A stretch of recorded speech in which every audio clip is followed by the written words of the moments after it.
Xperia Z2-ის შემდეგ მოკლე დროში Sony-მ შემოგთავაზა Xperia Z3.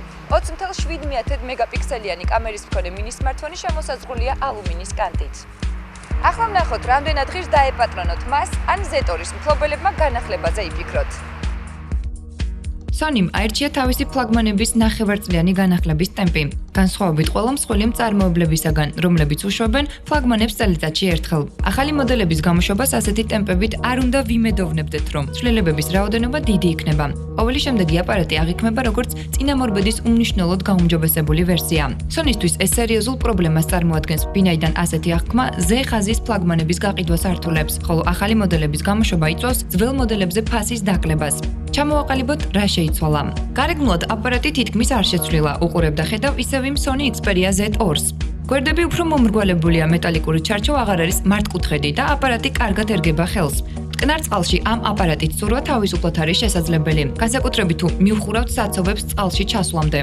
Z3-ის ეკრანის ტექნიკური მახასიათებლები იგივეა, რაც Z2-ის. 5.2 დიუმი, გარჩევადობა 1920x1080 პიქსელზე. გამოყენებული ტექნოლოგია გახმაურებული სახელწოდებით Triluminos, რომელიც გულისხმობს, რომ გამოსახულებას გააჩნია საუკეთესო RGB მოცვა, ვიდრე ჩვეულებრივ თხევად კრისტალურ ეკრანებს. თეორიულად ასეა, მაგრამ პრაქტიკულად არსებობს გარკვეული ხარვეზები.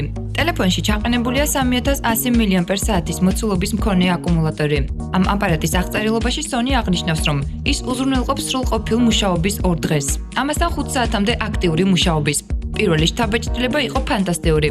აკუმულატორი მუშაობდა ძალიან დიდხანს ლოდინის რეჟიმში. აქტიურ რეჟიმში ოდნავ უკეთესი მაჩვენებელი ჰქონდა ვიდრე Z2-ს, მაგრამ განსაკუთრებული არაფერი მომხდარა. მიზეზი კი იმაში მდგომარეობს, რომ Qualcomm-ში იმუშავეს პროცესორის ენერგორენტაბელურობაზე და ლოდინის რეჟიმში აპარატი თითქმის არ იყენებს ენერგიას. ვიდეოს ყურების დრო შეადგენს სტანდარტულ 10 საათს, საუბრის რეჟიმში 16 საათამდე, ლოდინის რეჟიმში 920 საათამდე, მუსიკის რეჟიმში კი 120 საათამდე.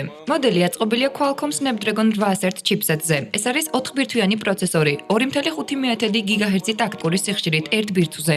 Smartphones გააჩნია 3 GB ოპერატიული და 16 GB ჩაშანებული მეხსიერება. აქედან 11.57-ია თავისუფალი. შესაძლებელია მეხსიერების გაზრდა 128 GB-მდე. აპარატის კორპუსზე არის კამერის ღილაკი. მისი დაჭერისას ყოველთვის ირჩევა ავტომატური გადაღების რეჟიმი, სადაც გარჩევადობა შემოიფარგლება 8 მეგაპიქსელით. კიდევ ერთი ნიუანსი, რომელიც ცოტა ხნის წინ აღმოაჩნდა Sony-s ტელეფონებს. ეს არის PS4 Remote Play-ის მხარდაჭერა. შეგიძლიათ თქვენს ტელეფონზე დააყენოთ პროგრამა Bluetooth-ის მეშვეობით და აკავშიროთ DualShock 4 ჯოისტიკთან და ითამაშოთ თამაში PS4-ზე. ერთგვარი დამატებითი ეკრანი, ანუ გამოსახულება თქვენი ტელევიზორის მაგივრად აისახება ტელეფონზე. აპარატში დაყენებულია Android 4.4 ვერსიის გარსით Xperia UI. აპარატს გააჩნია 2 სიმბარეთის მხარდაჭერა. მოდელი Z3 გამოვიდა საინტერესო. გადამუშავებულია კორპუსი, აწეულია წყლისაგან და დაცემისაგან დაცვის სტანდარტი. კამერა შეცვალეს, მაგრამ გადაღების ხარისხის მკვეთრი გაუარესება არ გამოუწვევია. ეკრანის განათების სიკაშკაშე საგრძნობლად გაუმჯობესებულია. კიდევ ეკრანზე აღარ არის სენსორის ბადე. ის უკვე შეუმჩნეველია, შესაძლოა ეს ვიღაცას აღიზიანებდა Z2-ის შემთხვევაში. კარგად იმუშავებს ენერგორენტაბელურობის რეჟიმსა და ლოდინის რეჟიმში მუშაობაზე. არჩევანის გასაკეთებლად ფიქრობ, საკმარისი ინფორმაცია მოგაწოდეთ.